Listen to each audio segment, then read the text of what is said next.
I want you to imagine that a mole is basically like a way for us to move between the world that you and I understand and the invisible. We will never be able to see atoms or molecules with our naked eye, but we can work with grams and with volume and with those types of things that we can actually see and experience.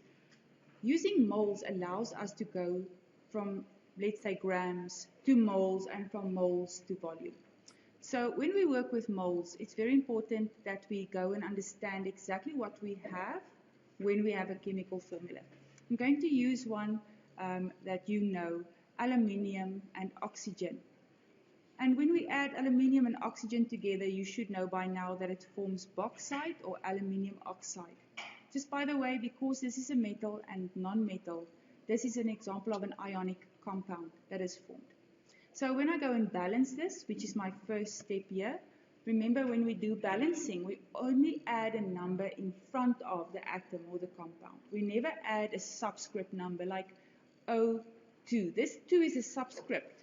It means that there are 2 oxygen atoms in this one molecule of oxygen. So when I go and balance this, I see that on the left-hand side, I have 1 atom of aluminium, 1 O2, which means 2 oxygens, 2 aluminiums on the right-hand side, and 3 oxygens on the right-hand side. This means that my first problem is to go and solve the balancing of my oxygen. If I have 2 on the left-hand side and 3 on the right-hand side, I'm going to take both of them to 6, which means that I'm going to have a 2 in front of aluminium oxide. Now I have 2 times 3, 6 oxygens. I can add a 3 in front of O2. To go and balance my aluminiums, I have 4 aluminiums on the right-hand side, so I'm going to add the letter or the number 4 in front of Al. And now it's balanced. Now, the balancing is very important, and I'm touching on it again today so that you can understand the importance of the number in front of the atom or the molecule or the compound. This number is called the coefficient, and this number is like a recipe. It tells you the recipe in which these atoms or molecules will react. So if we have 4 aluminiums, it will react with 3 oxygens to form 2 aluminium oxides. And this is very important. It doesn't necessarily mean we have 4 moles of aluminium or 3 moles of oxygen. It simply gives us the recipe. It's like me telling you that if you have 4 cups of flour and 3 eggs, you can bake 2 cakes. If you all of a sudden have, let's say, double that amount, you can make 4 cakes. But if you have half the amount of ingredients, you can only bake 1 cake. So these numbers do not tell you how many you have. This is like the recipe that allows you to figure out how much of it will actually react. So let me give you an example. I tell you that you have 64 grams of O2. And you need to tell me how many grams of aluminium do you need to react with all of this oxygen. Okay? So we have our balanced chemical formula. Our first step is to move from grams to moles. The mole is like the bridge that connects everything. So the formula that I'm going to use, which will always be on your formula sheet, looks like this. N equals mass over molar mass. The molar mass you can always get from your periodic table. So the molar mass for O2, remember 2 oxygens as we discussed in the previous video, this will be 32 grams per mole. If I go and substitute this value into my formula, 64 divided by 32 is going to give me a value of 2 moles of O2. So the question was, how many moles of aluminium do I need? And we already know that our mole ratio here will be 4 to 3 to 2. But I'm not going to use 4 to 3 to 2. I'm going to use the one I have and the one I want to know. So the one I have is the 3. The one that I want to know is the 4. So I'm going to use this as my mole ratio. Now when I go and calculate the amount of moles of aluminium, I can do that because I know the ratio in which oxygen reacts with aluminium. So if I have 2 moles of oxygen, I make my amount of aluminium my unknown. And now I multiply crisscross. And this is going to give me x times 3 is 3x, and 4 times 2 is 8. And when I go and I divide by 3 on both sides, this is going to give me 2,67 moles of aluminium, I believe, if I'm correct.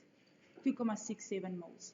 So that means that I have to get 2,67 moles of aluminium to react with 64 grams of oxygen. Now, I need to take my moles that I've calculated for aluminium and take it back to grams of aluminium. So if I have moles and I want to calculate mass, I'm going to use the same formula. Now I'm just going to rewrite it. So if the formula is N equals mass over molar mass, but my mass is my unknown, I'm going to say mass is equal to moles times my molar mass. And now I can go and substitute my values. I know that N's value is 2,67 because that is the amount of aluminium moles that I need. And then the molar mass for aluminium is 100 and, no, it's not 100, it's 27. So if I take my calculator and I go and calculate 2.67 times 27, gives me 72,09 grams. 72,09 grams of aluminium is needed to react fully with 64 grams of O2. Another question that could have been asked here is, let's say all of the oxygen and all of the aluminium react. How many moles of aluminium oxide will form and convert that to grams? So we apply the same rules. We're going to basically say, okay, if I want to use my mole ratio, what must I use here? Instead of using 4 to 3, I'm now going to use the one that I want and the one that I have. I have the 3O2, and by I have, I mean I know the mass of oxygen that I have, and I want to figure out the amount of aluminium oxide. So my known one in ratio with my unknown. And we said that we know we have 2 moles of oxygen. So if this is 2, this becomes my unknown x. I multiply, crisscross is going to give me 3x equal to 4. I divide by 3 on both sides, and this is going to give me 1,33 moles of aluminium oxide. Now once again, I can go from moles back to mass. If you go to your periodic table, you can go and calculate the molar mass of aluminium oxide as 2 times 27 plus 3 times 16. Now notice I don't use 3 times 32 because I'm already using the 3 over here and the mass of oxygen on my periodic table. And that's why it's so important for you to use your periodic table. If my math is correct, this is going to be 54 plus 48, which is 102 grams per mole. Yes? 102 grams per mole. So now what I do is I can go and say, if I want to calculate the mass of aluminium oxide, I can say mass equals moles times molar mass, and my moles over here, 1,33, that I will multiply with 102. 1,33 multiplied with 102 gives me 135,66 grams of aluminium oxide that will form. So this is just an example of how we use moles to get to mass.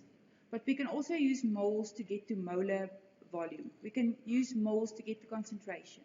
And this forms the basis of your understanding of all of your stoichiometric calculations, understanding limiting reactant, understanding rates of reactions, and knowing how moles are affected by concentration. We're going to have a look at that also in another video.